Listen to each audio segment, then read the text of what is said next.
A really warm welcome to you. I'm Marcus, founder of Food Profits, and this afternoon we're going to spend 60 minutes talking about the 5 critical activities for pub owners and managers. But make plenty of notes as we go through this.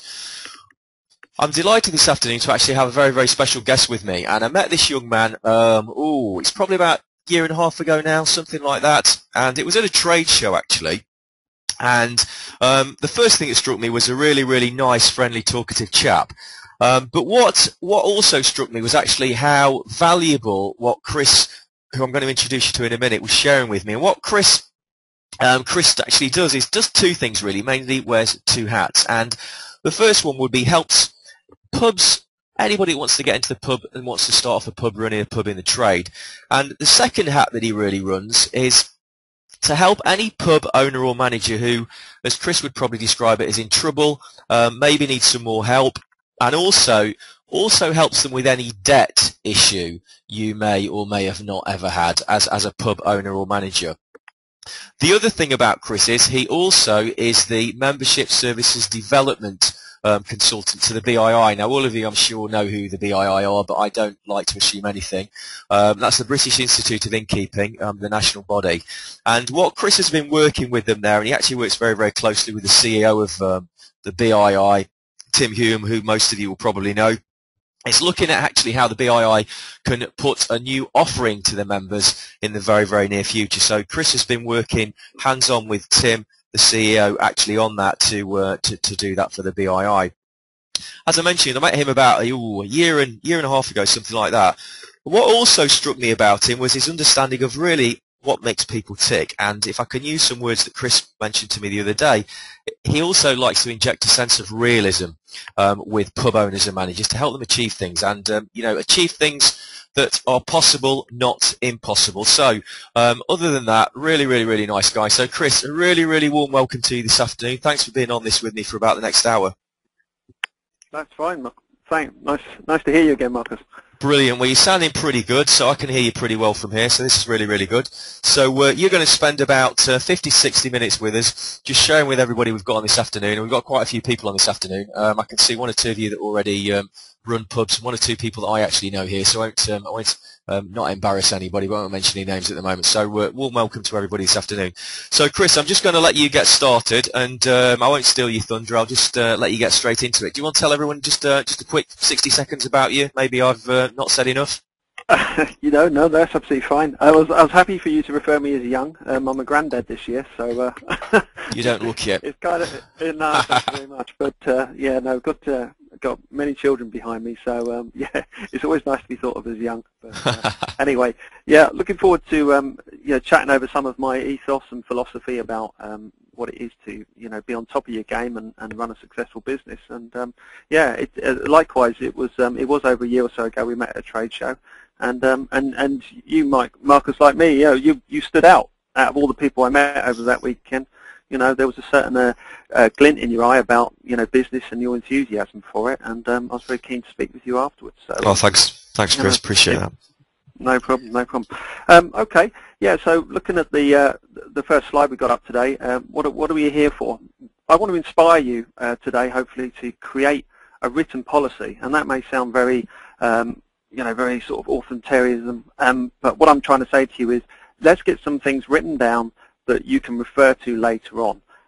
We've all been in these situations where you've met somebody and they've given you some great information, and at the time you thought, I remember that, and then in the drive home, your favourite song comes on or another phone call interrupts you, and some of that flavour and some of that initial ideas that were given to you in that moment were lost. And the great thing is to record as much stuff as possible, content, whenever you meet people who are involved in your line of business. And there's so many beautiful bits of technology now around today, like you've got, Marcus, here, where you can record the whole webinar. That's fantastic. It gives everyone a great opportunity to review stuff, if only you use it.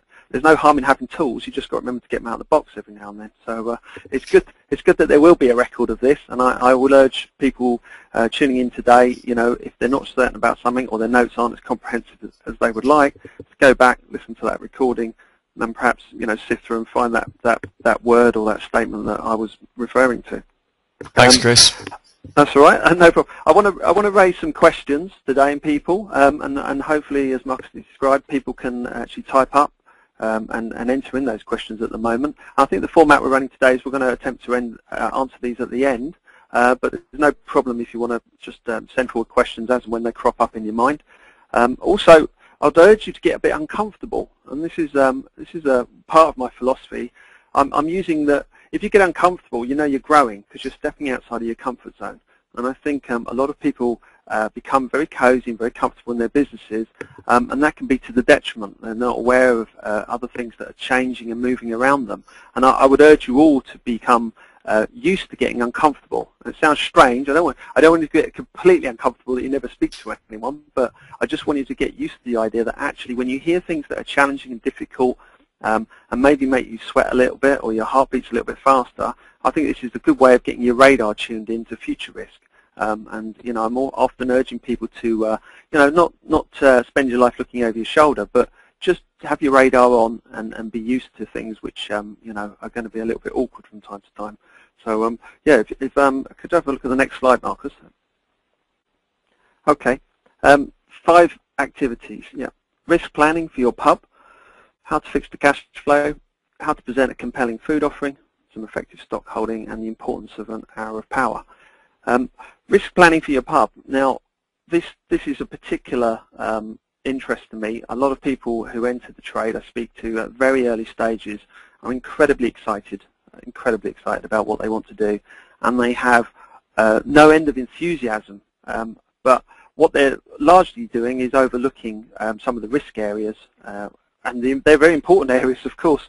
And these risk areas come back and often bite them in the bum months later, and they're often calling people like myself or other experts in the trade and saying, oh, if only I'd thought about that at the start. And probably the most common one that I see right back in the early stages of planning is people who are opening up a new business haven't set aside enough thought or energy into marketing that business from day one. They're very keen to get started and get open and get some stock, but they've overlooked the opportunity to actually let everyone know that they're actually taking over this business, or they're opening up a new business, or they've got something different to sell, which is, a lot of new operators like to make a difference from the previous. And this is important because if you're going to sort of revamp a premises or, start something new, you don't want everyone around you to think, oh, well, yes, it's just another operator who's going to do what the last lot did. You can risk shooting yourself in the foot from day one. So very, very key point is if you're going to do anything new, tell people about it. Absolutely, tell people about it. The cash flow is going to be a little more in-depth, and we'll come on to that later on. The compelling food offering is something that Marcus is going to help build with me in that particular section. And the stock holding as well is something that we're probably both going to join forces on. And the 5th one, well, hopefully that will become apparent when we get to the end of this hour. So it'll become much more obvious to you. If you could have the next slide, please, Marcus. Excellent. Okay, just a little bit of background on today's situation. The competition for custom is fierce, and I hope a lot of you listening in had a terrific weekend, Mothering Sunday. Lots of good weather around the country, and I hope you had plenty of bookings as well. I've noticed from doing some marketing research, just recent things, that pubs that have been catering for children and doing lunches have actually been bucking the trend. And it's interesting to note that people that are dining out, casual dining, etc., there are some winners and losers, as to be expected. There have been some heavy losses in some of the fast food sectors, and also there's been quite a heavy loss of business in the full service sector. So like your a la carte restaurants have been losing an awful amount of business. But it's good to see that pubs have been doing well, and clearly I just wanted to highlight that, for those of you who are out there providing kids menus and doing a lot of promotion for lunch times, this seems to be bucking the trend and actually capturing a good slice of the market that's out there. So given that the market is fierce and there's a lot of competition for people and they're all after your money, and you're trying to make a compelling offering for these people, you need to shout about it. And it's one of the key things is not to be shy about what you do. If you do something really well, let everyone know about it. And I suppose at this particular junction in business, it's absolutely incredible that you can tell millions and millions of people via social media and the like of what you're doing. Now, obviously, not all of them are going to come to your pub, and they may even leave entire continents away from where you are. But the point is, you're getting used to the idea about shouting out what you're good at. And I think it's important. And when I meet operators in some social get-togethers and all that, I ask them what events they've got planned and what's happened and what was successful in the last quarter. And I get them thinking more about this, because I think it's very important that they become a walking advert and a promotion for what they do. Because after all, it's a people business. They expect and want people to come along to their premises and enjoy what they have to offer. And there's no awkwardness in being shy. It affects a lot of people, but I think you've got to get used to the idea. You've got to almost walk around with a big walking smiling badge on your face saying, talk to me, we have a great venue, we have a great pub. And I want people to be promoting as much as possible when they meet me. I never get bored of hearing about success. I never get bored about hearing from people who've got great ideas and want their businesses to do well. And I think it's a fantastic attitude to adopt. I just wish more people would. So, in any situation you find yourself with somebody else, talk to them, engage with them, and tell them what you've been doing lately. Tell them what the news is. And if you can move that into an online position as well, then it becomes much more of a permanent record, because an awful large number of people looking for somewhere to eat or go out and do something are doing their research online. And I think it's important to consider this online reputation that your business has, and you definitely need to adopt a policy about this. Now, some premises I know don't have any online presence at all. They prefer not to, but that's still not a reason not to go online and check out what's being said about you, because obviously there are review websites like TripAdvisor, for example, where people will post up information that may be incorrect. And a great example of this is some gentlemen I know who have taken over a pub, and that pub has exactly the same name as another pub, which is 20 miles up the road. And in the past, TripAdvisor has recorded reviews for the other pub. And so this needs clarifying. And so the new operators, even though they're not exactly going to put up a website at the moment, what they have done is gone onto TripAdvisor and started to clarify the reviews that were put up in error by people selecting the wrong pub. So I want you all to think very deeply about what is being said online and adopt a policy that works for you.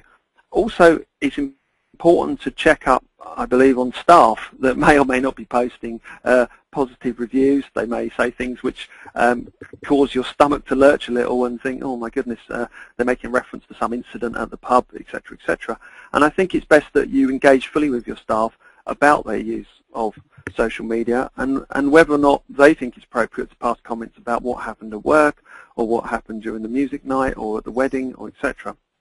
Because all of this could impact upon you at some point, for good or for bad. But I'd rather that you were aware about it and alert about it. So if you have any fear about going online and using social media, I would suggest you get over that very quickly, because it is leaving a record, and people will do a heck of a lot of research now by putting in your pub name or your address and just seeing what's been written about you. And obviously there are feeds that staff put up. I've been aware of incidences in some pubs where junior members of staff have made comments, etc., etc. And I think it's good to have an open policy there. So if you have nothing particular in mind about being online, then that's fine. Just do some research and note down what you see and see whether it changes. If you have a very active and engaged online presence, expand it and go wider and see whether or not anybody connected to your business is also posting. And some of the good things you can do there is to actually engage with some of your suppliers. So if you have a particularly good relationship with a local farmer or meat supplier, you may want to ask them to make a mention of that on their feed, and likewise you can mention that you get your supplies from them, and that can work very well, because then customers of one particular supplier may see you listed and see your comment saying how good quality it was, and they may also come and visit you as well, or ask for your opinion on other types of suppliers. So it's very good to broaden out your searches as best you can, but keep it manageable. I mean, I'm not suggesting you should spend 5 hours a day doing social media research, but I think with a little bit of practice, as long as you're up to date with the feeds, you can pretty much spend 5 minutes on each thing and make it just part of a routine. But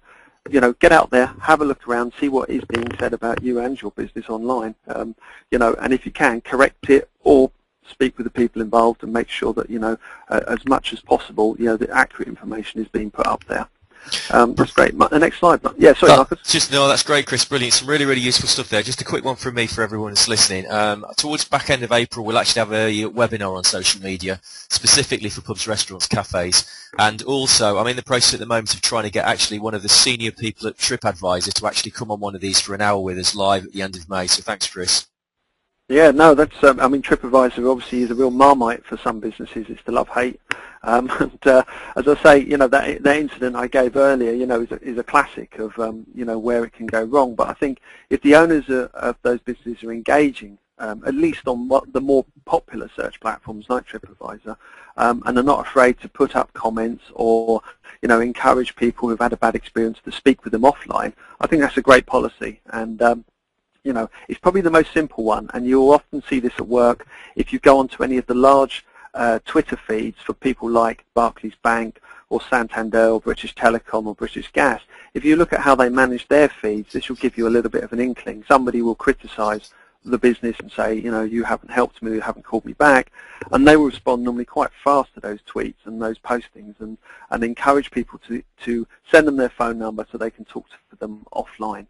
And I also think that's a good way of dealing with it, you know, with things like TripAdvisor and that, is post it up and say, it doesn't sound like you had a good experience, I'm happy to help, please contact me. And be bold, you know, be bold. Okay, yeah, how did we get here? Well, when I mean how did we get here, I mean how did you get in there in your business? There were three elements really to this, and we all have, hopefully, a blend of it.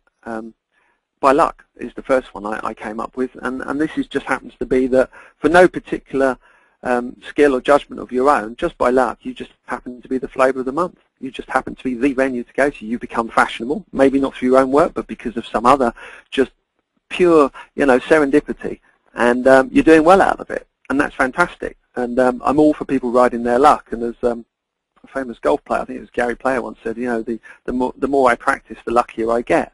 And there is an element of luck that you can go and get by just repeating things that you're good at.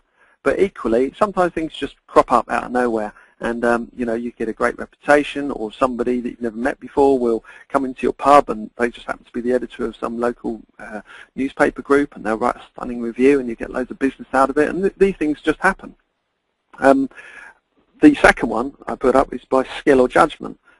Now, when I mean by skill or judgment here, I mean by normally following your trade nose. You know, what is it? It's sometimes it's a combination of experience, nous, a gut feeling, but this particular approach, again, I'm trying to stress here, there's no written plan for this, okay? So even though you're now applying your judgment and all of your experience and knowledge to what you do, you're still basically just following your nose, and you don't have anything written down as to how you're progressing. The third one is by design, and this is following a plan. And this goes back to the first slide, and we were discussing that what I'm asking people to do is develop a policy. And as much as possible, that policy is written in your words in a clear way, which is unambiguous. And in the event of you being unwell or ill, it could be followed by somebody else. And in the event of you going off around the world on a trip for 6 months, it can be followed by somebody else. They get to understand your business because it's written down. So they won't be phoning up and bugging you at 2 o'clock in the morning on the other side of the world saying, help, help, help. They'll understand the business and where it's going. And this is because you've taken the time and the trouble to write down some of these key areas into a plan that you'll share. You'll share with key members of staff, other people that are involved in the business. And it's important to share that because it's a vision, and also it builds confidence amongst staff members because they all know they're coming along this journey with you, and they can see the vision and they can take part in it. If you have an open door policy, they can come and give you their ideas and their feedback. And I think if you look at the three above, the design, the skill, or luck, going forward into your business for the next 3 quarters or the next 3 years or the next decade, which one would you follow? Which one is going to give you the sleepless nights, and which one is going to give you the confidence? And I believe in all the successful business people I've dealt with, the ones that write these things down and actually follow them and develop them into a working plan, they're the ones that can share their vision and learn from their mistakes and move forward. Sure, there's a large number of people in the second one who are just following their nose. And I've met a lot of people like that, and there's some terrific operators in there, terrific businessmen and women. But it's just it's tinged with a little bit of fear, and this is what I said about being uncomfortable. You should be uncomfortable if you're relying too much on that. And I want you to sort of think, yeah, you know, there are some critical areas of the business that turn over a great deal of money for us, and it's just kept in my head. And I want people to feel uncomfortable about that and actually get this written down so somebody else could deal with it. Somebody else, you know, because there are a lot of businesses out there, quite small ones, you know, that are ultimately reliant upon one or two very key people. And in the event of that person being ill or unwell or having some mishap, it's critical. The business could just fail and collapse without that key person being around. So as much as possible, get it written down and share it with people, and use it as a discussion for staff meetings and anything else that you do internally, so everyone can get a gist of what you're about and what you're doing. And you know, I believe this will bring a great deal of confidence to your business planning if you can get that written down and take it out of your head. So so make it effective and get thinking about designing you know, the key areas of your business and what's important, where you'd like to be a few months from now, 6 months from now. Okay, that's great. And next slide, please. Good stuff, Chris. Thank you very, very much. Really, really useful. Hope you're making plenty of notes out there. Okay, so moving on to risk planning. Okay, so this is where it should get really uncomfortable for people, I hope. Liability loss. Now, this is a very wide spectrum. What I'm referring to here is, what is the cost to exit any single part or agreement of your business? Now, this may go from an ice making machine right through to the lease, or it might even go down to a member of staff. What does it cost you to exit from that arrangement or that agreement? Now, some of the business arrangements people deal with are very casual. They're cash on delivery type. Ones that might work with a local business who supplies you with milk, or even a bit of fish from time to time. They're very straightforward, and if you want to go elsewhere, they're simple. You just go elsewhere. You don't order from them again. Other arrangements and other agreements within the business, and it's becoming increasingly more complicated to manage for a lot of people, involve agreements which extend for fixed periods of time or for, in exchange for certain services. I mean, it can go from the sublime to the ridiculous. As I say, you can have a telephone contract, and obviously I've met lots of publicans who have been having difficulty with broadband and telephone suppliers, right up to the lease itself. And do you know what the cost is to exit any of those agreements? Have you actually sat down and worked it out? If that agreement didn't work out for you and you needed to end it tomorrow, could you put a figure on it, or would you be reliant upon the other party to tell you what it costs to exit? Now, I think if you're reliant upon someone else to give you that, you're always putting yourself in a slightly disadvantage. Yeah? In fact, it's probably worse than a slight disadvantage. It's a very big disadvantage. I think it's crucial you know the value of the liability that you face with any of the agreements that you have. What exactly would it cost you to exit them? Because some of these business relationships just do not work out, and people want to draw them to a close. They phone me up from time to time, and I've got experience in busting contracts where, you know, contracts do need to be busted. But in the main, a lot of the agreements that people sign up to with utilities and other types of suppliers are pretty watertight agreements.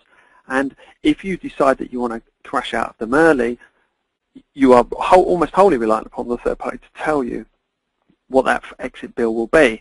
And if you don't have all that money up front, how are you going to negotiate, you know, to exit in stages or pay them off in you know, and a year to come, etc., etc. And this whole thing becomes, you know, a great big weight around people's necks, because they don't want to carry on with these businesses. They're making them uncomfortable, but they also feel that they can't leave them. It's almost as if the cost of exit, the penalty, is too high. And part of this, I found, is purely because people don't actually understand or know what that value is. And I think it's a great sort of you know, experiment or example for people to try and follow here, is to gather together, let's say, half a dozen supply agreements that you may have with gas, electric, water, telephones, broadband, Sky, etc., and actually try and put down the figure that it will cost to end that agreement and work that out. And I think you'll start to realize the liability losses that as they start to accrue. And it should focus your mind more about if you want to make big changes to your firm, you want to stop using someone and start using someone else, how much that will cost you above and beyond just the initial capital, because I think it's rarely factored in. And people, we're all used to sort of seeing in the media how easy it is to switch from one thing to another, but almost all of those messages are rolled up with consumers. They're not rolled up with businesses, and business agreements are in the main completely different, and they're a lot stronger, and they have a lot more bite, or at the back end. So I would urge all of you to start sitting down, and even if you just pick a couple of suppliers, half a dozen would be great, just look at them and think, how much would it cost me to end this agreement? Not that you want to at the moment, but it's just so you can reach for it in the future and go, right, we're out of this agreement, we're going to go with somebody else. Because, as you and me, Marcus, we met at that trade show, there was an awful lot of people with interesting services and goods on offer, and somebody, in that show may have already been tied into something else and might have thought, I'd like to swap, I'd like to change my supplier to these guys, but, they're making a judgment on the show and they've been made an offer, but they don't carry around with them the actual pound figure, the liability for exiting the other supplier or the other agreement. Is that something you've experienced before, Marcus? Yeah, it's an interesting point. I think probably not many people consider that at all. It's sort of something, probably it's not even on the radar, Chris. No, exactly, yeah, and that's key thing, radar. Keep your radar up in business. Understand what it costs you to exit, an agreement, and also staffing has been an absolute bugbear for many licensees. They'll phone me up and trying to get advice, which is HR advice from me. Nothing that I specialise in particular, but we often find that people that are employed and the employer as well, they don't understand the nature of the agreements they've entered into, and it gets clashing, and obviously creates a lot of friction and heat when people are being let go. It can be managed in a simple way, and there are some useful firms that I've been exposed and come across through BII membership and other types of trade connections, and they produce a nice straightforward way of managing the HR side of the business and staff turnover. But it is crucial if you've got staff that have been there a long time, 5 years, 10 years, 15 years. Again, if you were to make someone redundant, and this has happened in the numerous businesses, what is the cost of redundancy? And I've seen where pubs, I've unfortunately had to let people go, been there many years, and suddenly the owners and the operators have found out that there's an enormous back-end cost of holiday pay and severance and etc. So, and they had no idea of it. They hadn't planned for it. So when they wanted to let someone go, there was nothing. They didn't know what to tell the staff, and it all ended up in a lot of acrimony and, of course, wasted time for the operator dealing with that situation. So, yeah, start to get aware about the cost to exit any particular liability that you're running. Income loss. This is the one about downturns in trade, and this is, I suppose, akin to looking at break-evens. Really, for some people, a 5% shift in their wet sales may actually mean that they can't meet the VAT bill at the end of the quarter. And it can be as small as that. And there are a range of calculators which have been produced by all manner of, accountancy firms, etc., that I've seen. And all of them have their merits, and some of them can be very complicated. They have way too many boxes to fill in. But in essence, what I wanted to say to people, and when I speak to operators, especially in the pub trade, is that I'm interested in their wet and dry splits, but I'm also interested in how much they're turning over in those splits as well, and whether or not it's down this year on last year. And so often where I've met people used to speaking to me, I'll say, this quarter compared to last quarter, was you up in wet, or was you down in wet? Was you up in dry, or was you down in dry? And there is a cost, of course, to providing those services. And it was interesting to speak to a hotelier the other day, and I was asking them how many weddings they had booked this year, and they were quite puffed out, and they were saying, oh yeah, we've got about 12 inquiries we're handling at the moment. And I said, compared to last year? And he said, oh well, it's about half of what it was last year. So even though he was happy to promote they were getting bookings, it was actually, at the moment, it looked like he was 50% down on that particular side of the business. And this is something I want to get people engaged about, is that if you're going to suffer a loss of income in any section of your business, be that events or wet sales or dry sales, how are you going to deal with those losses? How low can those losses go before it becomes an enormous problem and actually causes you to have to let staff go, or reduce your opening hours, or any manner of things. Even some pubs, that I've come across had to stop, paying for a gardener to spruce up the garden, and then had to start doing all these things themselves. It was a very small shift, but it was enough to mean that it wasn't viable to have somebody come round, once, twice a week during the springtime, keeping everything neat and tidy and looking good. And now the owner and the operator had to do this instead. So I'd like you to really have a good chew on, how little it would have to change in terms of your sales for that to become a big problem. And you have to hedge against it. And, hedging is a word that's often applied to big financial companies and banks, but it comes down to an absolute favourite of mine, which is savings. Now, savings set you free. And there are really two types of savings here.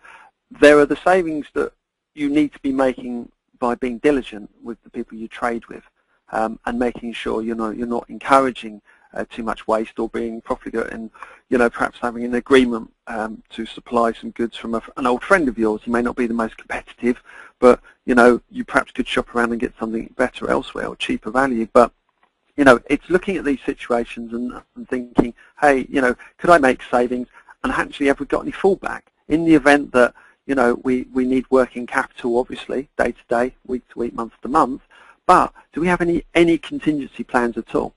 So people that, are what should we say, residential, people in debt who are not running businesses, they just have their income, their household expenditure, and then they have some savings to fall back on. Businesses have an extra layer, which is basically their working capital, and then they need contingency. That's above and beyond the working capital. This is back to what I was saying at the top, liability loss. How would you exit an agreement? If all your working capital was always counted for, have you got anything extra for something that goes wrong? Key member of staff that can't turn up. And in fact, I'll come to that in a minute, because that's the one down at the bottom there, which is talking about the loss of key people. So just be focused on income losses and whether or not you have got it down flat, and how low sales can go before you start to impact upon your services. And of course, it should be an alert. It should be an alarm for you to do something about it. And going back to the plan and say having a written policy, part of your policy you could develop is, if the sales of X wines, for example, drop below this level, we have got this policy. We've got a part of our plan to promote wines, and this is what we're going to do. Now, you could obviously enact that promotion from day one, but for some people, they've got so much else going on, they don't want to overwhelm, their customers. And I've had experiences of going into, some venues where there's too many offers, there's too much that's being overwhelming the consumer, and basically it gets them to the point where the consumer, becomes completely and utterly sort of befuddled by everything that's going on around them. And it doesn't give a clear signal about the business. It just seems to be everywhere you're going, there's some promotion or deal, and it's designed to sort of keep you flitting from one choice to another, and it doesn't lead for a comfortable experience. And I'm often of the view that don't overwhelm anybody, any customer, and don't badly phase promotions either, and things that you do. So there's no point in putting up a sign in your toilets now saying booking for Christmas. But it's ironic, if you did, I suppose, it would be nice to get people in early, but of course that's badly phased. Of course, later in the year, you probably do want to take bookings for Christmas, but it would be totally inappropriate, badly phased to do it now. And that's kind of where I'm getting at with, making sure that anyone that comes into your venue is not receiving badly phased information that's either out of date or is far too early, or they're being overwhelmed by far too much information. Because people are coming to relax and have a good time and generally be sociable, and don't want to be overly bombarded with too much that's going on. So anyway, I'll move on to stock and property loss, and me and Marcus have had some chats about this recently, and I think Marcus came up with a company he knew that had lost £100,000 of food through waste. Yeah, just very briefly. I won't stay. Sorry, Chris, to interrupt you. Yeah, just a quick one. I mean, kind of, I suppose people don't realise this. Yeah, somebody I was dealing with recently, in fact, I'm still dealing with him on and off, is asked him about how he was doing last year, and he said, actually, Marcus, I lost £100,000, and I don't know where it's gone. And you think that it doesn't happen. It does happen. So yeah, I agree with you, Chris. And that's uncomfortable. right? That's really uncomfortable to have that feeling. What I'm saying is if you can get uncomfortable and design policies early on, that's nothing compared to actually sitting down and realizing what's gone missing. And I do think some business owners delay looking at things like that because they're worried what they're going to find. But I'd rather they got worried now and uncovered it before it developed into a £100,000 loss. I'd rather the business owner got concerned enough today and thought, yeah, I'm going to bite that bullet and look into that, and worked out it was £10,000 worth of loss, rather than let it fester away and become a huge problem of 100,000. And as I say, the business I spoke to you about, they uncovered a loss of over £1 million, in a calendar year, which was absolutely incredible. But fundamentally, having spoken to some of the managers, they weren't doing any stock takes. There was no particular diligence being run on a regular basis, and it's stunning. It's stunning, for a business with such turnover. You're going to share a secret with us, aren't you, a little bit later on effective stockholding? Effective stockholding, that's right. Yeah, we want to be effective about it. Absolutely. I mean, it is always there in all business, procedures and processes, and even in education and military and the government. There's waste. In fact, you have to expect it. No system is perfect or 100% leak-proof. There is always some waste, and sometimes waste can be really, really, useful. New and exciting things can come out of waste. You might decide that you get three teams, working in a laboratory on the same thing, and one team will go off and start mucking around with the experiment and the methodology and come up with an interesting result, which the other two teams didn't. And if you look at it in a dry financial sense, you might say, well, it's a complete waste of time having three teams working on the same project. But waste can throw up some unusual thinking and some interesting ideas. So I don't see all waste as bad. I think it's a chance for you to learn a lot about your business. And I've never seen it done myself, but I was told that the boss of Morrison's, one of the first things he used to do when he went to one of the supermarkets was put on some Wellington boots and jump into the skip and go tearing through the skip at the back of the supermarket and find out what they were chucking away. And this was a gentleman of many, many years' experience, running these multi-million-pound empire. But he was not adverse to getting stuck in and finding out what was being chucked out by them and why. Because he knew there was a lot of money tied up in these things. And I think all businesses, that employ lots and lots of people, you're going to find stock and property, suffering from loss and waste. There are areas of certain pubs I've been into which are rarely used and piled up with junk and kiddies' buggies and bits of old speakers and leftovers from some outdoor event like bits of marquee. And these are wastes of space sometimes, and they look ugly and can detract from the business as well. So the waste doesn't necessarily equate to a pound figure. Sometimes it can be a physical thing. It can be a waste of space. A low-hanging tree, in the pub car park that nobody wants to park under. If they get out in the wintry evenings, they get wet and it's all down their coats and that, and they'd rather drive around them around and double park or park somewhere else than actually go underneath that shrub or that bush. So that can be a waste of your space in your car park. But for the most people, I mean, what we're looking at is things to do with the overfilling of plates of food, theft as well. Sometimes staff see things and think, oh, I'll take that home. And of course, there's been a classic exchanges on the internet from licensees about, things for customers steal, toilet roll holders, salt and pepper pots, candelabras, paintings. Absolutely incredible list of stuff, that people will wander off with. And I think it got endemic at one of Conrad's restaurants in London, that rather than putting up with the theft, they actually said, if you like our salt and pepper pots, we'll add it to the bill, £5.60 or whatever it was, So people wanted to put one in their handbag. It was just added to the bill at the end of the...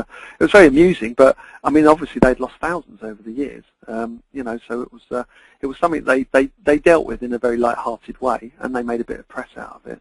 So, but I would be encouraging everyone to make sure that the waste that goes out of their business, what goes into the bins, etc., is monitored as much as possible.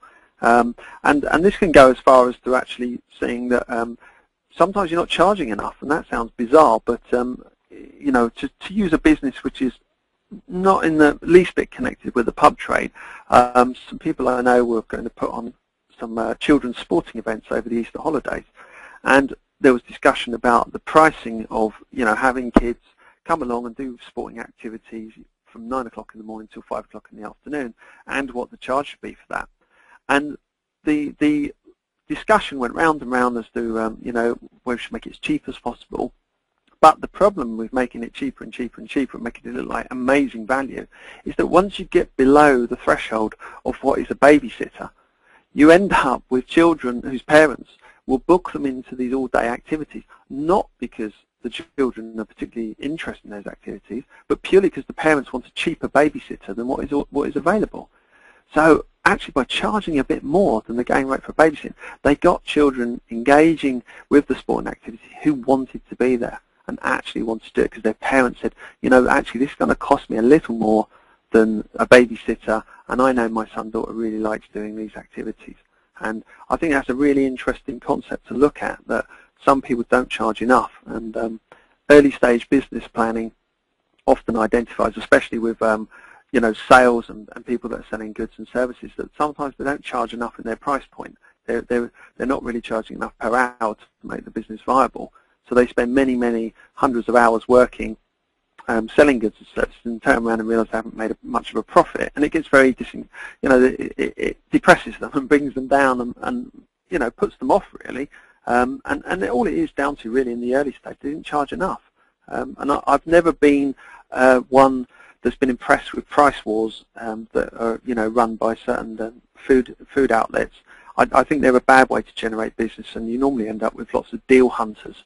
And I don't have any experience from people I've dealt with who have used things like Groupon, but from what I read, unfortunately, it tends to attract a bundle of people that are looking for a very special deal. Once the deal's run out, they'll go somewhere else. And yeah, I'll talk. Loyal. Yeah, sorry, Christie. Yeah, I'll talk about that in a minute or two, actually, when I get into a compelling food offering. You're absolutely right, and what you're saying is absolutely true, and I'll spend a minute or two talking to everybody about that in a few minutes. Okay, that's great. The bit beneath to do with people loss and key skills and or people that sell for you, sell really well, is whether or not you can identify in your business individuals who, for one particular quirk or one particular piece of outstanding skill that they have, that they are by far and away your best performer. They upsell with ease. They have record numbers of pounds going through the till on their shift. There's something about them. There's something that you probably know just from being around them and speaking to them and thinking, yeah, that's them. They're well worth having. I couldn't really afford to lose them. But what if they did go? What if they decided, they want off to see the world or get married and decide on a new career, or don't want to stay forever, in Sussex?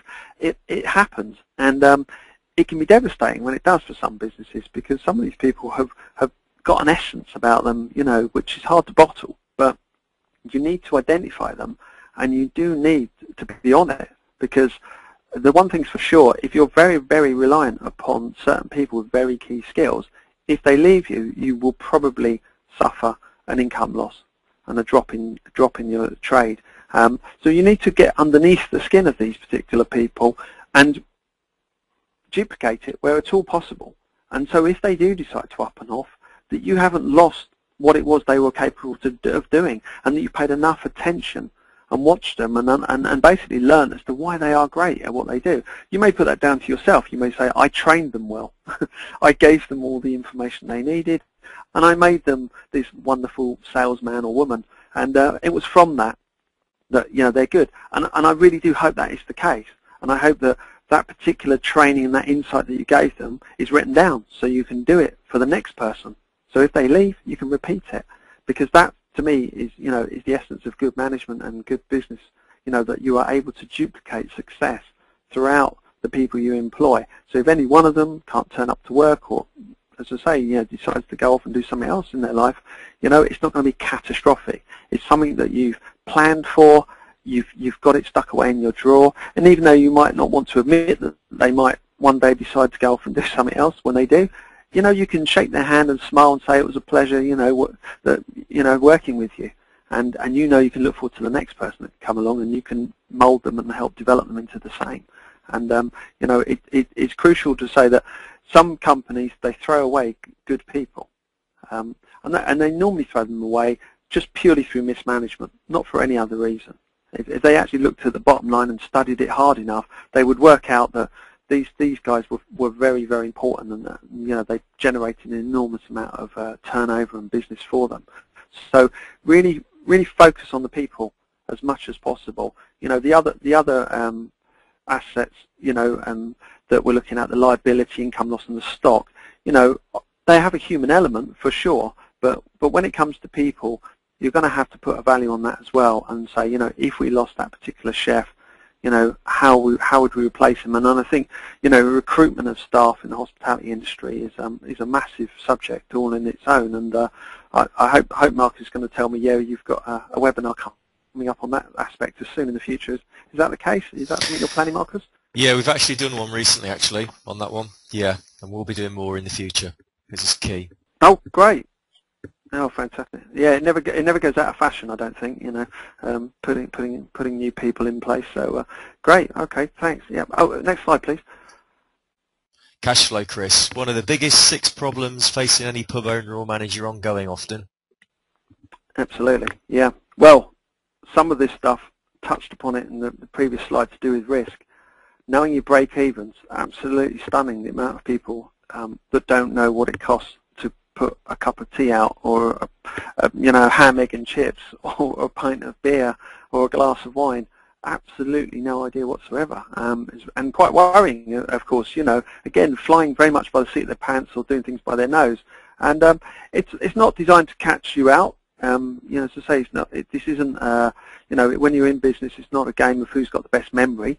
And there are some operators, you know, who could tell you a lot of financial information about their break-evens off the top of their head. But again, if it's not written down, it becomes very difficult for anybody else to follow your lead or establish whether it's a good deal. And the day you're out and some travelling rep comes in and offers the manager a fantastic deal on one thing or another, it can be quite hard if there isn't a policy for this, because they sometimes will just go, yeah, that looks great, I'm sure the boss won't mind, yeah, we'll agree to that discount or this deal.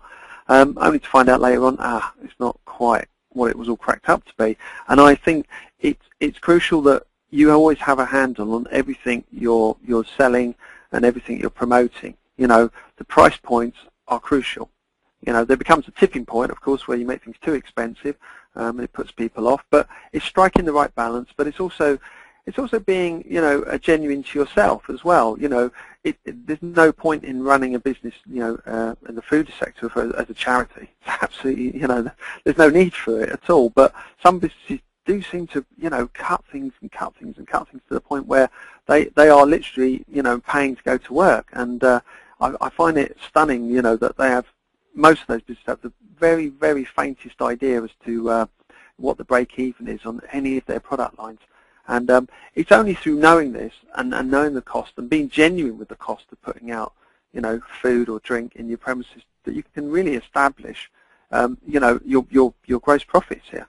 And I think it's, if you haven't done it for a while, now's a great time to do it. And I'd say there are a whole number of spreadsheets that, you know, which are generally available just from any normal web search, but I've got a couple as well, and people can email me, and I can fire them over, just to get down again what your break-evens are. And it is surprising, and you know, I found some food-based businesses, you know, I look at the menus, they got far too much, you know, expensive-looking fish dishes and things of that nature on there. It's an imbalanced menu, if you like, and basically it's costing them a great deal of money because the GPs in those items are not so good.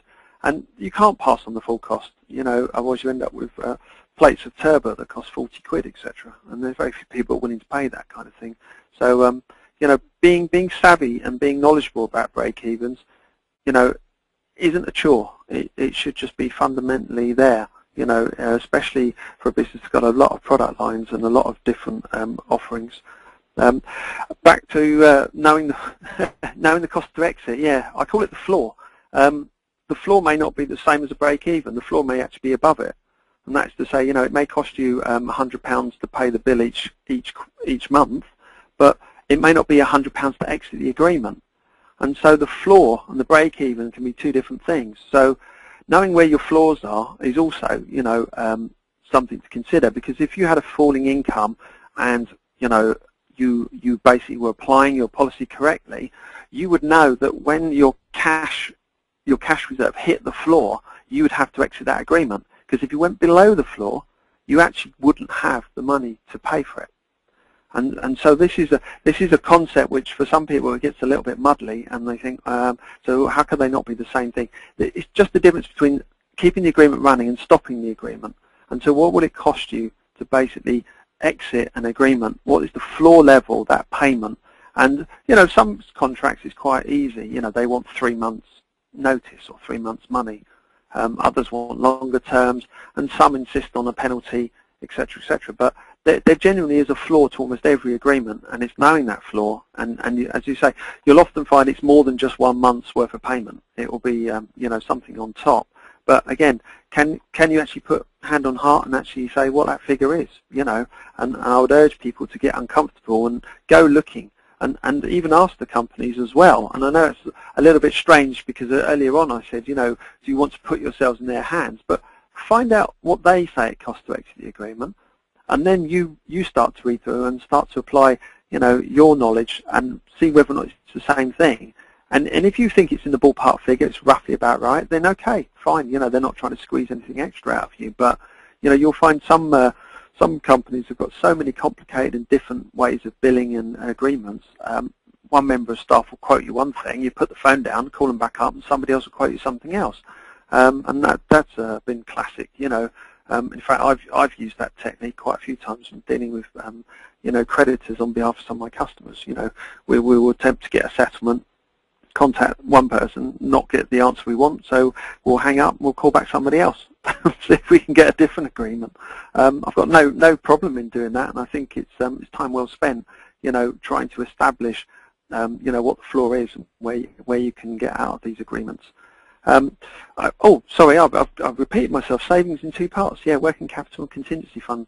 As I say, it's very different for business. You do need 2 pots of money. Sure, you need working capital to make sure you're in front and you've got enough cash to get all your stock in and pay your staff and cover all your expenditure throughout the month. It's the other stuff, the contingency funds. Are you building up any? And if you're not, you need to start worrying, because basically, if you don't have the cash yourself to cover for contingencies and losses, you're going to be reliant upon insurance. And that's fine for high-cost items. I mean, it's absolutely mandatory that, you have public liability and building and contents and the like.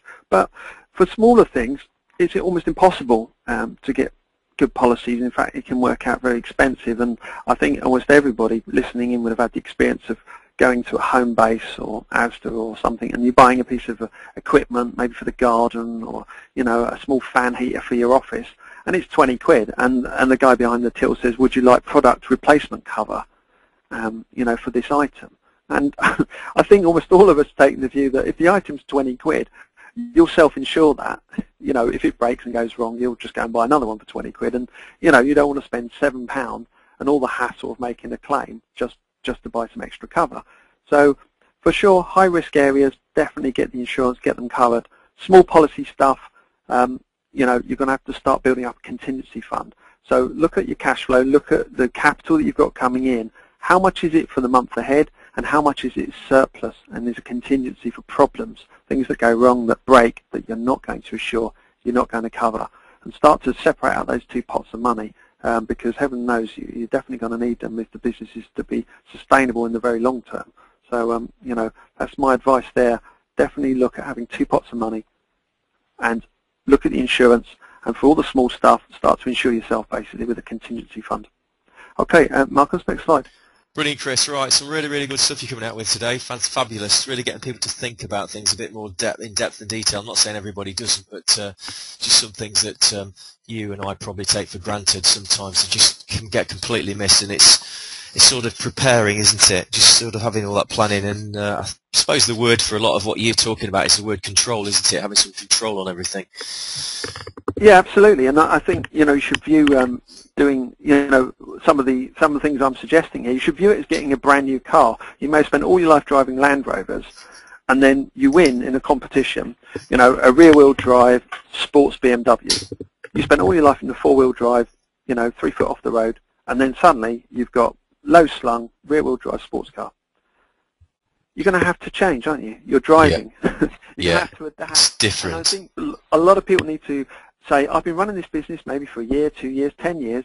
Actually, this is the point where you've got to say tomorrow is like I've just got the new business, my new business tomorrow, and I have to view it in a different way and approach it in a slightly different way.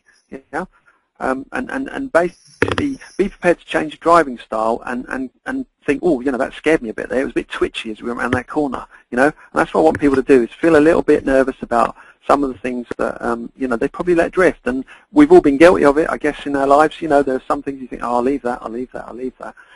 You know, but in terms of business, there's a lot of people relying on you, you're employing people, you know, there's a lot of commitment involved. And, you know, to be prudent and be sensible about it, you've got to become a bit more worried about some of the small stuff that you've let slide, you know, because it can develop into a big headache, as we said earlier. Okay, so the compelling food offering, well, this is something you're going to... Yeah, I'm just going to have a bit of a chat about this. I know it's one of your passions as well. So if you're making notes as you're listening to Chris and myself, just make a few notes now. I'm trying to, not going to talk too quick. A little bit conscious of time today, but I'm going to talk too quickly. But just a few things from me here on compelling food offering. It'd be interesting to hear what you've got to say, Chris, because I know you've got some quite strong views on this for all the very best of reasons on compelling food offering. But for me, you're running a pub, and you know, there's a few different people running different types of pubs out here today. And the first thing I just want you to take on board is the fact that your compelling food offering needs to be simple. It really needs to be simple. Don't complicate it, because simple is easy, and we want to make it easy for ourselves in many ways, and I'll get into that. Point 2, quality, quality, quality. One of my bugbears is when you go out, I don't care how cheap it is, and I do use the word cheap deliberately there, and how low quality something is, and I'll get onto that in a moment or two. But point 3, small menu and dish description. What do I mean by that? Well, first of all, small menus are easier to manage. It means that you can provide more quality, quality, quality. It also gives people less choice. Now, you might be thinking that's a very strange thing to say, Marcus, isn't it? And actually, no. And please listen really, really closely to this, because the more choice you give somebody, actually what can often happen is, instead of them having great different things to choose from, what they actually do is they don't choose anything, because you've given them too much choice. So if you give people just a more limited choice, then it's easier for somebody to decide, but it's also easier for you as a pub manager or owner to make sure that the menu is a simple menu, that it does project quality, and it's easy to manage. So again, it's easy to manage with the kitchen, the chefs, and even if you've got a great, great chef, I mean, some of the restaurants I know in London and deal with, some of the high-end pubs have got a very, very small menu.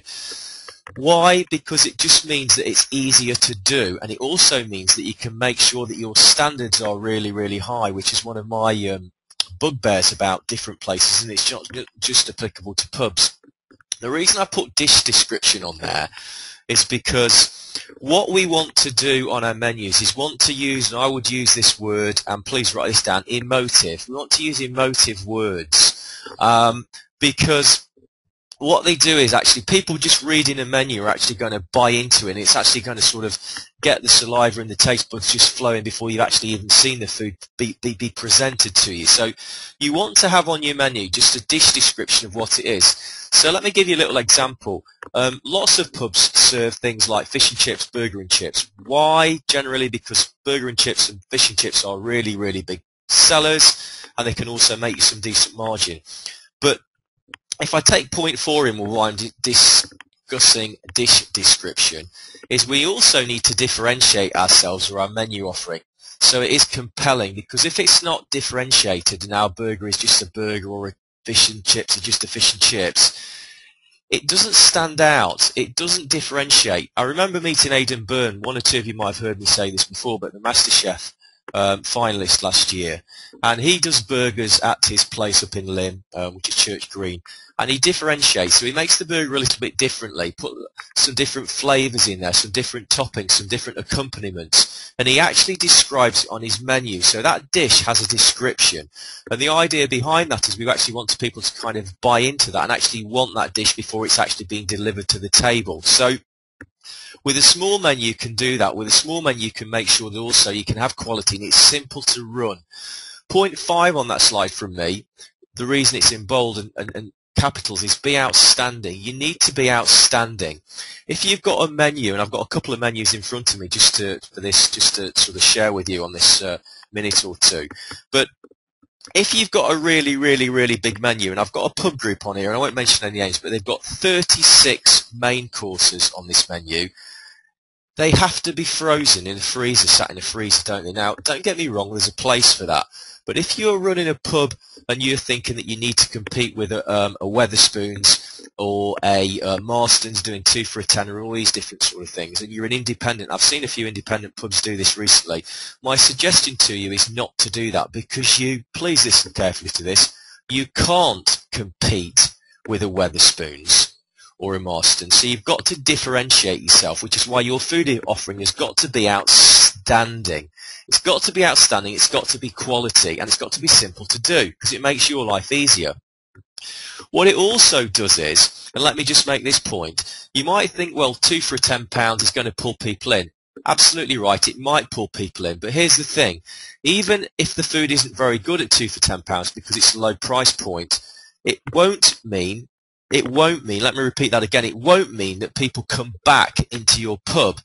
And it's easier to get a customer to come back in than it is to get the customer in the first place. So if we adopt a very simple menu and we quality, so if you put a sausage and mash on, yeah, a really, really good one. I mean, I've been out recently, I had sausage and mash twice. It was diabolical. Every mouthful of sausage, you can tell I'm getting a bit passionate now, every mouthful of sausage was full of fat and gristle. I am never going to have that again. So put a really, really good sausage and mash on your menu and describe it. So back to point 3 again.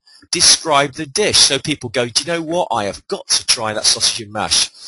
The other point from me, point 6, is think about where you can embrace opportunity. What might be going on in your local community, or even wider than that? If we look at a little bit later this year, the World Cup's going to be coming. People love to go to the pub and watch the football. I know I do. Think about what you could do to make it a little bit differently. You know, different foods from around the world. You know, finger food, things that you can do. People love the atmosphere. So I've just mentioned the World Cup on that slide, but look at ways to embrace opportunity. I remember meeting a gentleman last year, and he said that he actually, when the Olympics were on back in 2012, he had an Olympic menu. And here's a really interesting point, Chris. He had a list of mains on his Olympic menu. He probably only had about 4 or 5, but they were about 3/4 more in price than most of the other stuff on the menu. And nearly everybody that walked in this place wanted to order off the Olympic menu. And the Olympic menu, back to point 3 on that slide, was all about how you describe the dish. It conjured up all those emotive words. It was outstanding. It were very simple meals to prepare, and it was all about quality, quality, quality. So for all of you listening out there today, don't think you need a big menu. I had the pleasure, I'm digressing quickly, but I'll only take a minute, Chris. I had a pleasure a couple of weeks ago of meeting the general manager of the runner-up of the top 50 gastropubs in the UK recently, just been awarded runner-up.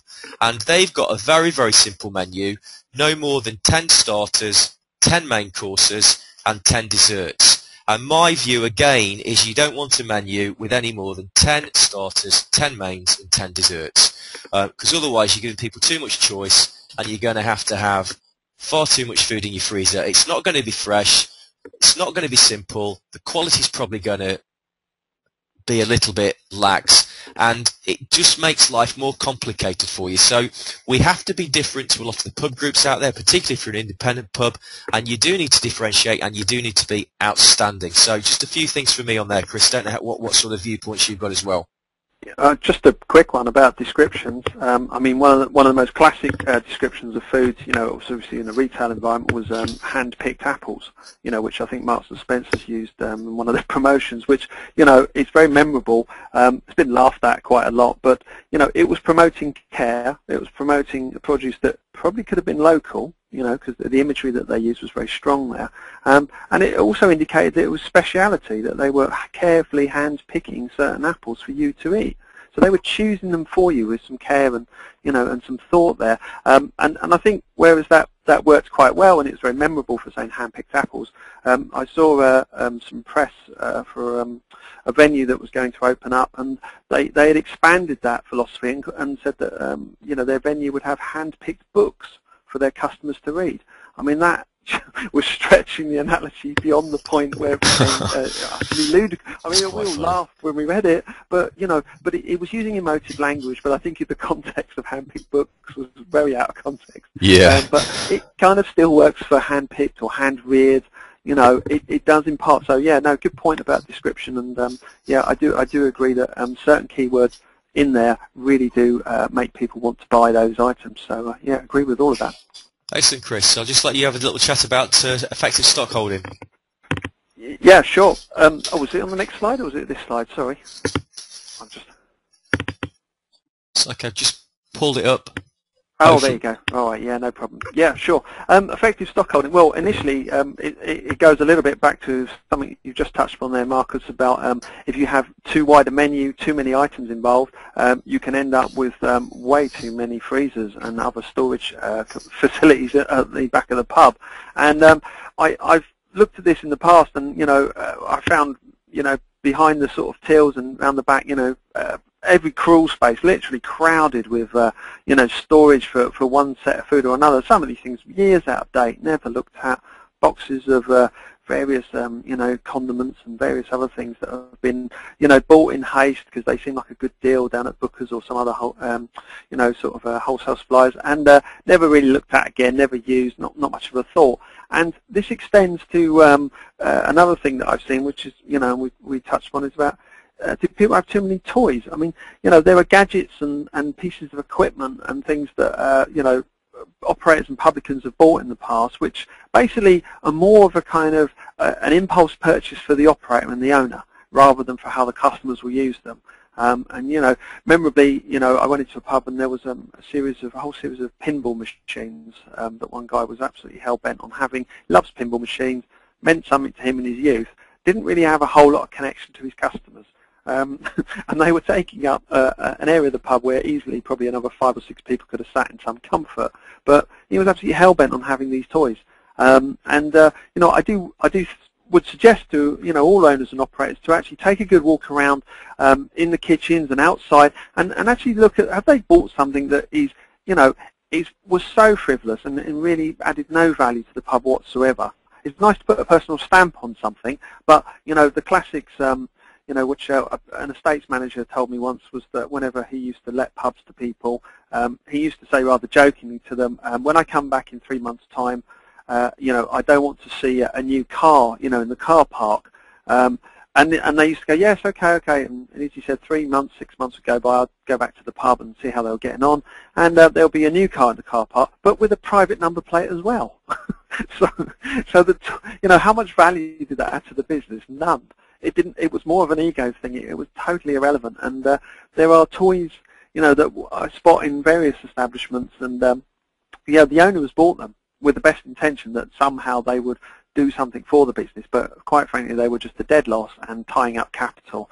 So, if necessary, if you've got these toys and they've never been used, and there's pieces of kitchen equipment that people have bought and thought, God, yeah, that'd be a great idea, like waffle makers, and then never actually made any waffles or put them on the menu, sell them. Get them sold. Get the cash flow back into your business. Don't just keep holding on to it. It's a dead loss. And quite frankly, it's a good time to do a little bit of a stock take on the equipment as much as the actual perishable items, and get rid of some of these things because they are just wasting capital and taking up space and detracting from the business. Is waste being monitored? And this was what I spoke about earlier about the Morrison's chap who used to jump in the bins. I think it is crucial that you impart some degree of monitoring on your waste to see exactly what is being chucked away. As you said, Marcus, about you had sausages and they weren't very nice. I mean, you may have even left half of them or one of them on the plate. Yeah, you're right. I left about 2 of them. Effectively, the waste, and they saw over the course of a weekend. Yeah, there you go. So if you saw like 200 sausages going in the bin over the course of the weekend, somebody somewhere in your process, if that was monitored, Monday morning you'll be sitting there and going, this weekend we chucked away 200 of those sausages. There's something wrong with them. And my one of my family members used to work for one of the big dairies many years ago. He used to invent things like drinkable yogurts and stuff like that, and UHT milkshakes and all sorts of weird and wonderful things. And in his later life, he went off to be a consultant in the food industry. And he went to a factory, and there was lots of complaints. And he found out that the owners of this factory, an ice cream factory, never actually sat down and ate the product. And he installed a process whereby every week the owners would sit down and some ice cream that they made would be taken to the boardroom and they would eat it. And this was such a small thing that they had to do, but because they hadn't been doing it, nobody had noticed how bad and how insipid and how dreadful the whole thing was tasting. They were just banging it out to fulfill the orders. They weren't actually checking as to whether or not it was of a quality that they were satisfied with, to put out. So it can be something very, very simple. Good point. Yeah, very good point. Do install something. Do install your waste, and do eat your meals. And if you're getting complaints, go in. You may even have to pay for mystery shopping. That can be quite enlightening. There are organisations and individuals that do that. And the other thing is, as I mentioned to you yesterday, Marcus, margin sheets. Are they old-fashioned? Do people still use them? It's a break-even tool, obviously. What does it cost you to put a plate out? Actually, bottom line, what do you know to the nearest pence? What does it cost you to put that plate out? You need a handle on these things. You don't want a menu that's too imbalanced with too many expensive items and low GPs. Or if they are going to have a few expensive items, perhaps you don't have so many of them. Like, you've only bought in enough to do, 10 or 15 or 20 of those, and when it's gone, it's gone. It's sold out. I like going into your venues and pubs and places like that where certain things are sold out. That indicates to me freshness, care, all of those emotive things that, yeah, it was successful, it's gone. That's good, Chris. Yeah, have them on a specials board. Have them as specials rather than on the just standard menu. Absolutely, yeah, and I love things that sell out. It creates demand. A cousin of mine's a meat wholesaler, and he said, don't concentrate on doing more and more and more and having huge volumes. Create demand and sell out, and then customers will have to wait. They'll have to wait until you can resupply them, and that's the way it is. And I think that bodes very, very well for pub trade as well. Create demand for good dishes, things that you do really well. People will wait. They will come back. Trust me. They will get to hear about it, and they'll say, "I want a piece of that. I'll come back." So anyway, yeah, mindful of the time. We'll move on to the next one. Yep, the hour of power. This born out of a conversation you and me had, Marcus, whereby I said, I was interested in speaking to business owners and finding out how much time did they set aside in just an average week to grow their business. Did they set any time aside, or were they so wrapped up with the running of the business that he never took a moment out of the business to actually grow it? And some people equate the running of the business as growing the business. It's not quite the same thing. Sometimes it's having the headspace to think about these things. And numerous operators, that I've met over the years and through things like the BIA and other types of trade connections, all the really, really top ones, the successful ones, the inspiring ones that I've met, who are most comfortable and at ease with their business, almost all of them spend between 1 to 2 days outside of their business visiting other businesses, other competition, and capturing their ideas and looking at what they're doing well. And it was a great example, that I delivered to a group of operators once, was that, how many of them had, we just had the dark period, obviously summertime now, and the clocks are going forward, had walked or driven up to their business in the hours of darkness to see what it was like. Would they go in there? And it was quite a wrench for some of these operators to go, like in the evening when I'm behind the jump, you want me to get out, get in my car, drive around the block and approach my pub in the dark? And I'm like, yeah, I do. Because this is what you're trying to drag people in off the streets for, yeah? What can they see? What can you see? Is your company, is the signage clear? Do they know exactly where to park? Is it all gloomy? Is that a flickering light over there? Is that very harsh? Is the first thing they can see is all the wheelie bins and the propane cylinders lit up with a spotlight? What is it? What's the first thing they're getting conveyed? And I was encouraging people to do something very simple there. Just get out from behind the till in the hours of darkness and approach their business. Walk up to it. What can they see? What does it look like through the windows? And is that somewhere they would want to go? Would they be encouraged to visit these businesses? Good point, Chris.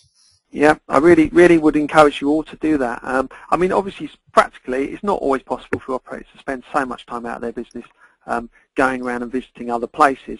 But, one operator said to me, when he has a quiet night and it gets very quiet and he's only got 2 or 3 guys in drinking and not much is happening, he gets in his car and he drives around the town and he knows where all the venues are, and he looks for the busiest one. And when he's found it, he parks up and goes in and finds out what's going on. Why are they busy? Why is everybody else quiet?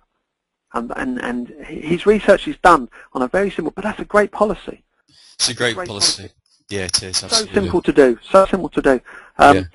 The other thing about walking the floor, I mean, some of the owner-operators we deal with, very much chef-based, you know, work out the back, behind the pass, got their head down, you know, above a boiling pot or a fryer or something, and they don't often get a chance to go out, walk the floor and engage with customers. They prefer to stay comfortable and hidden behind, you know, the blanket, the comfort blanket of sales or food. Yeah. They don't want to step outside and engage with customers about other things and other issues, you know, and having that front of house personality and becoming comfortable with engaging with your customers is all part of it. They like to meet you. If you're doing stuff well and you're successful, they absolutely love the fact you're going to spend a little bit of time coming out and talking to them and saying, hey, you know, where have you been? What are you doing at the weekends for lovely weather? And, you know, where are you off on holiday? It may seem like chitter-chatter and tittle-tattle at times, and it can be a bit, you know, difficult to sort of do the whole room, of course. But even if you just drop in on the odd table and make the odd comment and lovely to see you again, and etc., and did you enjoy a meal? Perfect. Really, really does work, and it does encourage people that, you know, you're someone that cares. You've taken time out of. They know you're busy. You've taken time out to come and speak with them, and that really does make you know, make them feel special, make them want to come back. So I would like to say, you know, wrapping up all of this, is just coming to a webinar once a month going to be the only thing that you do, or are you going to, you know, sit down and actually physically set aside at least an hour a week where you're going to grow your business? And how are you going to spend that hour? Are you going to spend it going out checking out the competition? Are you going to spend it doing research online and finding out what people are saying about your business?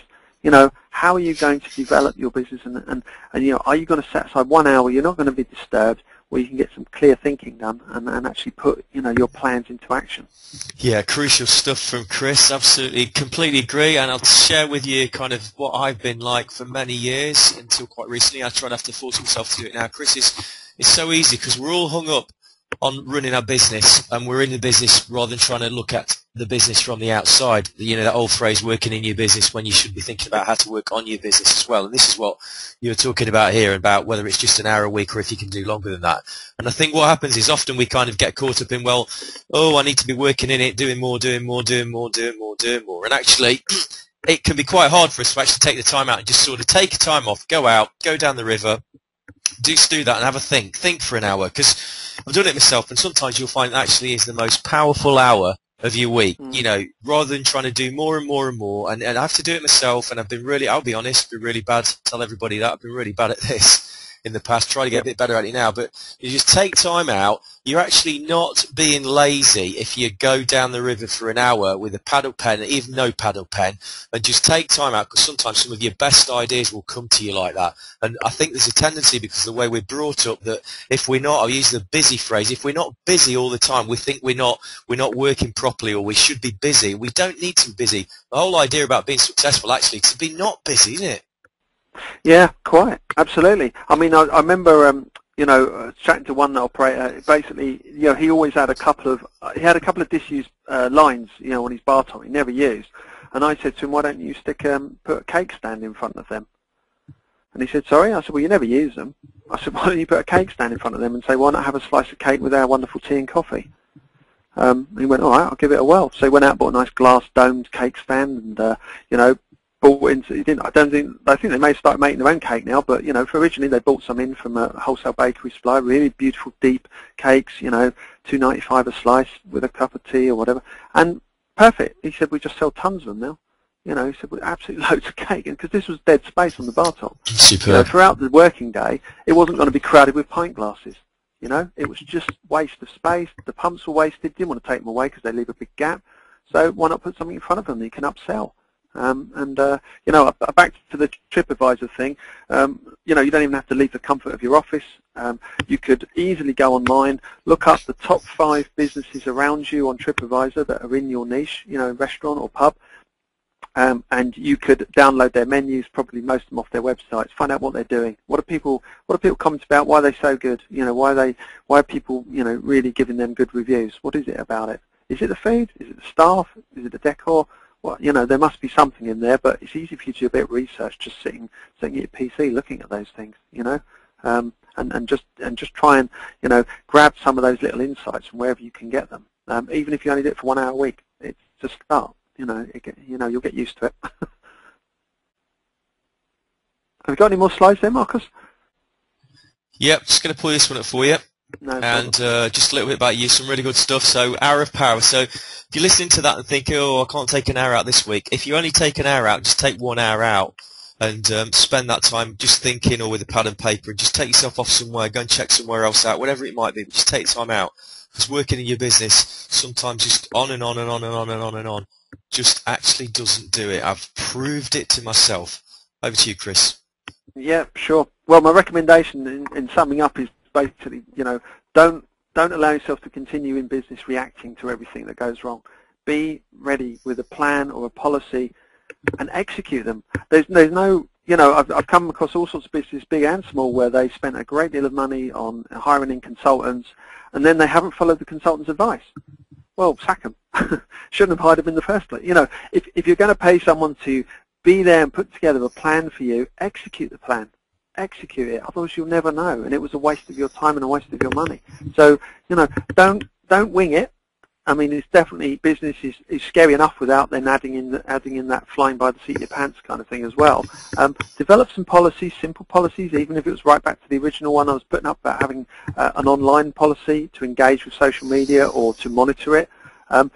Put that plan down in writing and execute it. Follow it through. Actually do keep a check and keep tabs on what your business is doing online and what people are saying about you online, week to week or month to month. Put that plan in and execute it. Very simple thing to do. I'd like everyone to formulate their own action plan. I would hate to say there's a template for this, because all businesses are different, and obviously we're conversing or talking to a very large group of people today with different businesses and different models in play. And if anyone would like to put together their own action plan, even if it's just something very, very simple, just a single part of their business to deal with waste, or or to look at things like how to make the outside more attractive at night time, so it shows the pub in a better light, just mail me. Drop me an email, the admin@swimpier.co.uk. I'd love to hear people's plans. I have no problem with that. All day long, I'd rather hear people's plans than hear the agony and the misery and the fallout for when they don't have a plan. I'd rather hear it first up front and deal with that side of the business than the other side of it. So yeah, anyone that's tuned in today wants to do that, you've got my email address there. That's perfectly fine. Look me up. Or you've got there you go. It's all coming up now. Contact phone number, mobile. Give me a call on that. An alternative email address there, pubsadvisoryservice@btconnect.com. And you can find me on Google Plus as well. In fact, simply search on Google Plus. You can just put Chris Wright UK, and I think on my Google Plus I've got exactly the same picture as you got on the screen there. So yeah, you should be able to identify me and look me up on Google Plus. So yeah, that's great. It's been a pleasure, Marcus. Brilliant, Chris. Been an absolute pleasure to listen to you. Slightly over the hour, but it was absolutely all worth it. All powerful, really highly valuable information from you, Chris. So thank you so much for that. For any of you who want to contact Chris, all the details are on there. As I perhaps mentioned or alluded to at the beginning of this webinar is actually and has been recorded. So we will put the link up on the Food Profits site, and any of you can go to that and actually link onto that. I'll show you where that is in a minute. So just on behalf of me and the rest of the guys and girls at Food Profits Membership, Chris, really thanks so much for being on this afternoon. Really appreciate it. Well, it's a pleasure. Thanks for having me. You're very welcome. And just one quick minute from us at Food Profits. For any of you that might not be members of Food Profits membership, there's a link on here that you can actually go to. We've got an offer on at the moment, actually, just for £1 for 7-day access actually to the membership site. That's full access to the whole site, just to have a little look. See, we believe in its value. So bit of a crazy offer for you, just have a look at it. Any of you want to email me with any questions whatsoever, please email me, marcus@foodprofitsmembership.com, and we will post this replay for any of you to actually come on, and we'll email you that in the next couple of days. So really thank you very much from myself. Great content from Chris. Thank you so much for Chris, and Chris's details will also be on here as well for any of you who actually want to contact Chris, and we'll look forward to seeing you all again. Have a great week, and see you soon, everybody. Take care. Bye-bye. Bye-bye.